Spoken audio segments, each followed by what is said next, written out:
Tyson সোনা দেখুন কি সুন্দর ওর জায়গায় বসতেছে। এটার কখনোই ভুল হয় না। এই জিনিসটা সবচেয়ে আমার বেশি ভালো লাগে। ও এতই লক্ষ্মী যে ও কোনো কিছুতেই বিশৃঙ্খলা নেই, সব কিছু নিয়মের মধ্যে থাকে। এই জন্য ওর নাম রাখা হয়েছে টাইসন সোনা। মানে একটা মানুষের মতো সব কিছু আচরণ। আমি আসলে খুব অবাক হয়ে যে ওর কাজকর্ম দেখে। যদি বলে এখানেই থাকো, থাকবে, মারবা না মারবে না, কথা বলবা না কথা বলবে না, মানে যেভাবে ওর সঙ্গে আমি কথা বলি ও সেটাই মায়ের ভাষা বোঝে।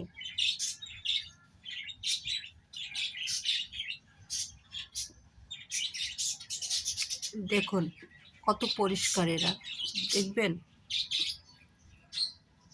অনেকে বিড়ালকে অনেক ঘৃণা করেন, কিন্তু আসলে ওদের আচরণ, ওদের কাজকর্ম, ওদের ভালোবাসা দেখলে এই ঘৃণাটা আপনাদের আসতো না। ওরা আমাদের চেয়ে পরিষ্কার। ওরা পটি করুক আর প্রস্রাব করুক, যাই করুক না কেন, তারপরে খুব সুন্দরভাবে পরিষ্কার হয়ে বের হয়ে আসে। তারপরে তো এই দেখুন,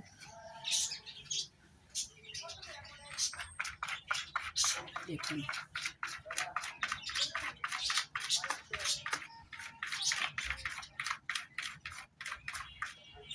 কত পরিষ্কার, দেখুন।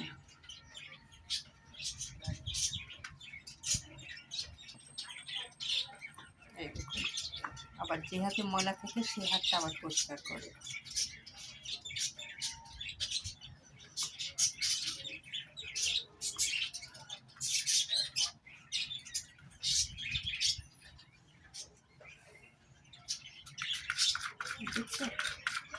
অনেক পরিষ্কার এরা, অনেক। ওরা যেখানে ময়লাটা করলো সেটাও ঢেকে রেখে আসলো, আবার নিজের হাতে যে ময়লা আছে সেটাও দেখুন কীভাবে ঠক ঠক করে পরিষ্কার করে দিচ্ছে।